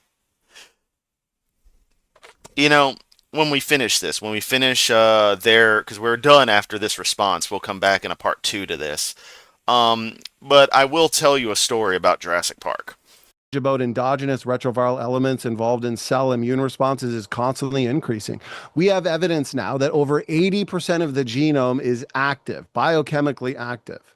Okay, we have known. That doesn't mean any of it does anything of actual value. I would expect 100% of it is technically active because when unzipped, there's compounds there. Atoms, chemistry can happen. But whether that's going to result in anything is another story. Functions for pseudogenes. I've got right here, 1stAmender mentions pseudogenes. Paper after paper documenting the fact that pseudogenes are not necessary. Yeah, there are some broken genes like the gulo vitamin C producing gene. Sure, we can discuss that. But a lot of the so-called pseudogenes that are shared between humans and chimps and other biological organisms, they're now known to be. As opposed to the non-biological organisms. It's just like how these clods say foreign countries all the time, as opposed to the domestic countries. What are you talking about? Functional, they're active, they can act as a decoy mechanism. for degradation to protect the functional protein coding counterpart. They act to regulate I'm gonna say no. their protein coding counterparts, which they have to look like their protein coding counterparts to carry out those roles. It's function after function. And No. this goes back to As Tyler brings up right here, right before you brought it up, Donnie, unless you're repeating yourself like you creationists love to do. I don't know. I stopped paying attention because you're boring. Less than 1% of ERVs have been shown to have, quote, function. Dr. Garrett's argument about Now, what that actually manifests as is its own story. It could all have all kinds of function, but again, if it's absolutely useless in whatever is actually encoded for, then what's the point? consensus. Okay. Yeah, bioactive means chemical reactions. Yeah, there you go. Consensus. Therefore, evolution is true, or the evidence is on the side of evolution. Well, consensus in the past was that endogenous retroviruses were non-functional junk. You can see that right here in the paper. And they're still non-functional junk. Check, please. Long disregarded as junk DNA. Consensus was that pseudogenes were all junk, that the majority of non-coding DNA was junk. Consensus was bloodletting was good. It was a widely accepted medical treatment used for centuries in which doctors removed Okay, Kent, and we stopped thinking that well over a century ago? Yeah. blood to cure diseases. Despite the consensus behind it, later evidence, just like we see here, showed it was often harmful rather than helpful. So Yes, because that's the point where the scientific revolution really started to take off, and we learned a lot of these crazy superstitious beliefs, many of which supported by religion, by the way. In one variety or another, there's probably a Bible verse that is cited as the source for bloodletting. Not even kidding about that. I'm sure it's somewhere in there. Well, it can be interpreted from it anyway. We quickly learned, oh, all this stuff is wrong. if consensus determines truth, well, then what about all the errors throughout history? Ron also said that there hasn't been disagreement for 150 years. Well, maybe amongst those that already believe they're related to banana plants and grass, but there are thousands and thousands of No, it's a conclusion.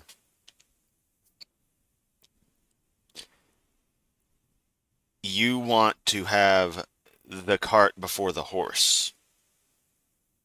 The rest of the world has the horse and then the cart.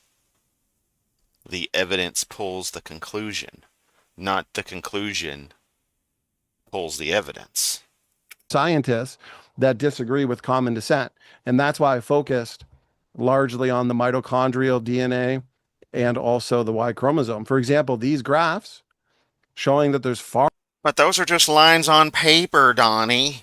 too few differences in the mitochondrial chromosome.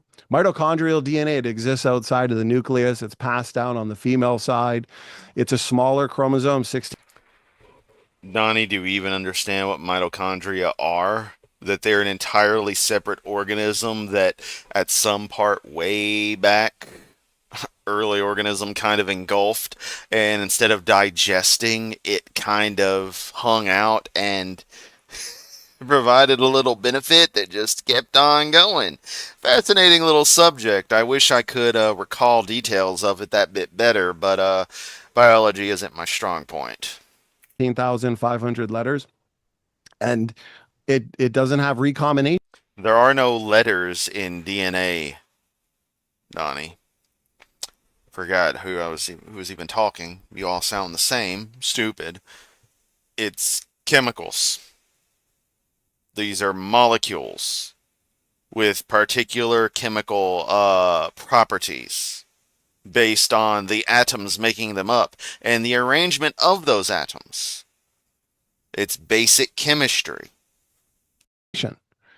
Its function is it turns sugars into energy, basically produces electricity for the cell. Very important. Cells do not use electricity, Donnie. We're not robots. And we can trace mitochondrial DNA back to a single female ancestor. And Ron's rebuttal was, oh, but and this is an assertion. This is a dodge. And I love you, Ron. But to just assert, well, Eve lived 100 to 200,000 years ago. Yeah, based on what? Evolutionary.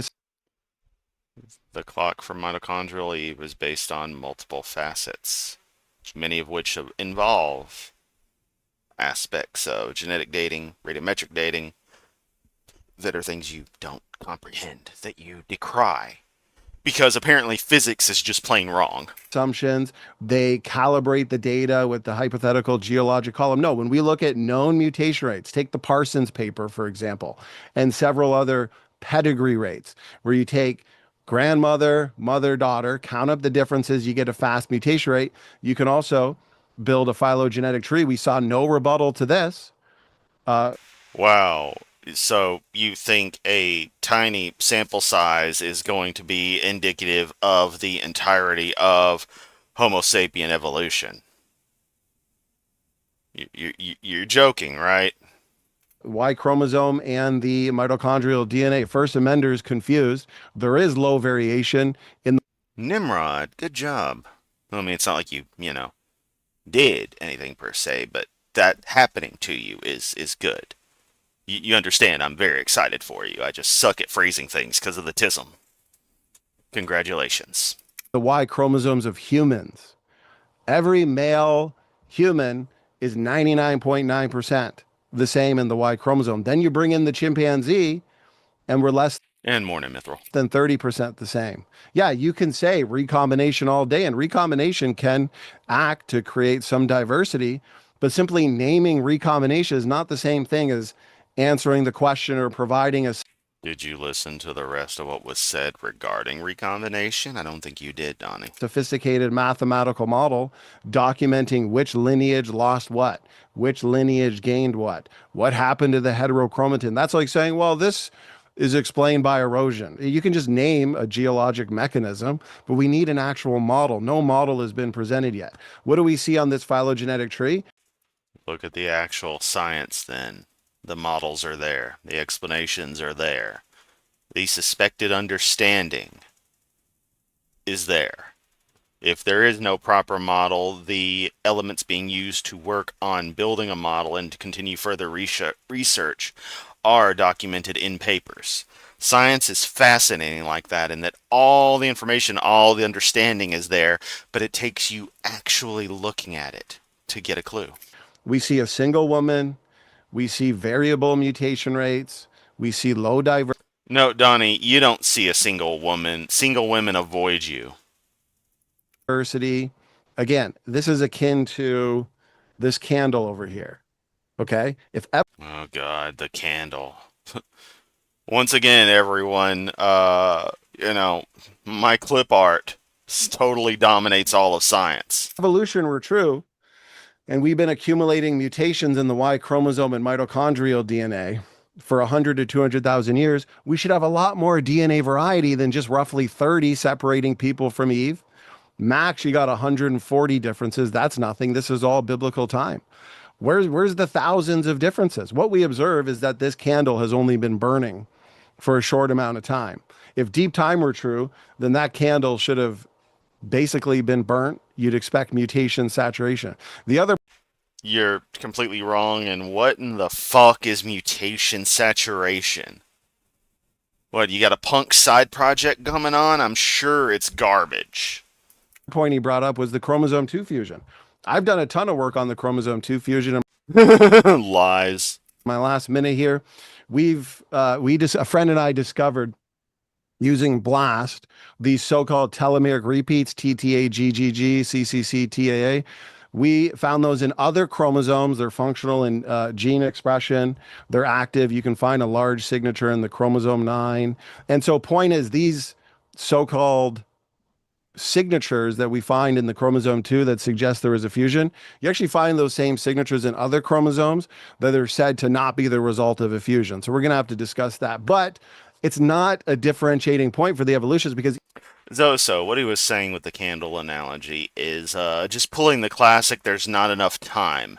That the nature of the genetic of the changes in DNA that we see today, particularly with the Y chromosome, he's crying that they would be so consistent that that the couple of 100,000 years nature of a split, or longer, the 6 million years, the split between chimpanzee and Homo sapien couldn't be a valid thought at all.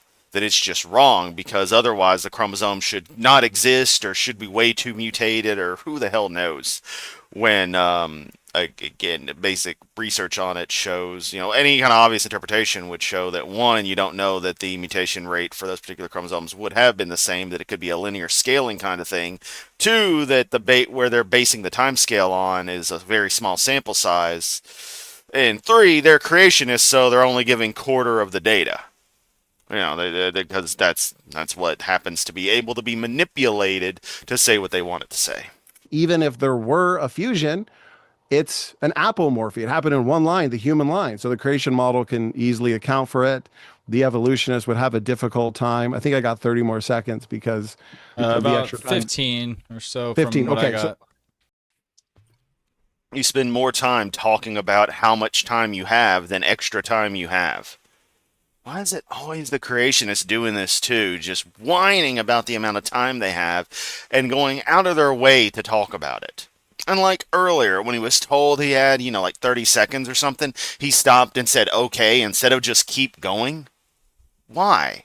Can you not do, think of something, set a mental timer, and continue talking at once? I mean, I'm scatterbrained as all hell sometimes, and I manage to. I'm running this whole goddamn show by myself. So I'll wrap it up with this. The evolutionists and the This is a silly question, but you all know I do this by myself, yeah? The one time I had somebody actually see me do a live show, like in person, the couple times they saw it, they were like, wow, that's a whole lot, because I'm just on it. You get used to it. It's quite stimulating, but also quite boring during the downtime of hearing these idiots talk. But I just want to clarify, you all know it's a one-man action over here, right? Always has been. Just making sure.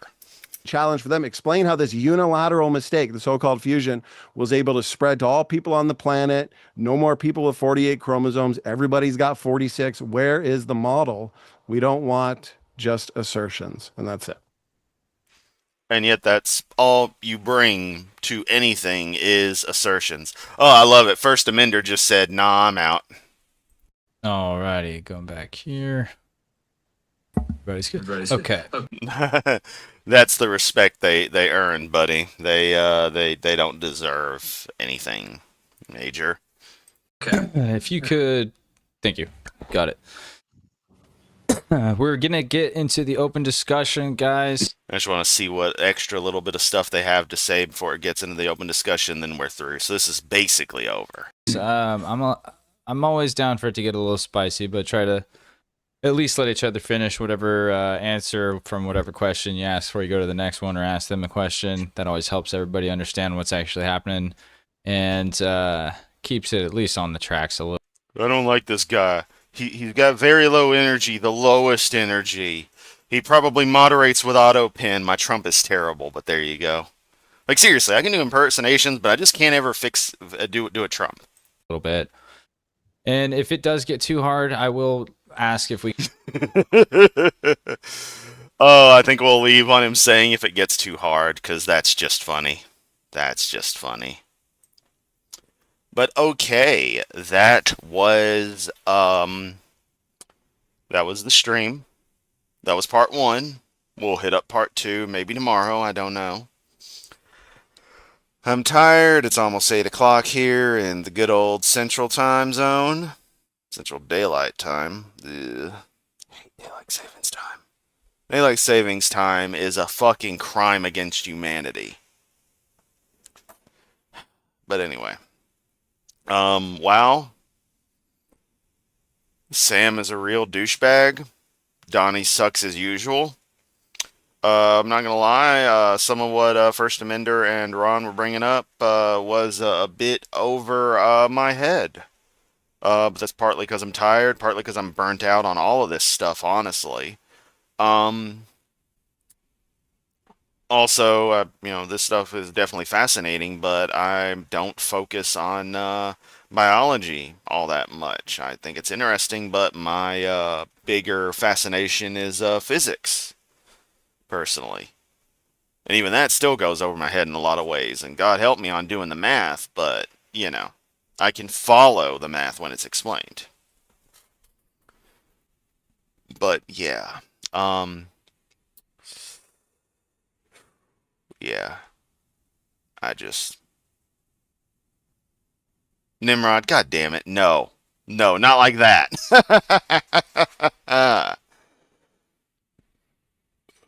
Yeah, that Sam guy is creepy. EU countries getting rid of DST. Yeah. Yeah. As in what we're in right now, summertime, which I think it's just called summertime in the UK for the most part. Yeah, it's stupid. We have time zones, we should be on them. That's it. That's that simple. But all right. I am chemistry itself is cool, but biology kinda yeah. Because I look at chemistry as in the sort of the physics aspect.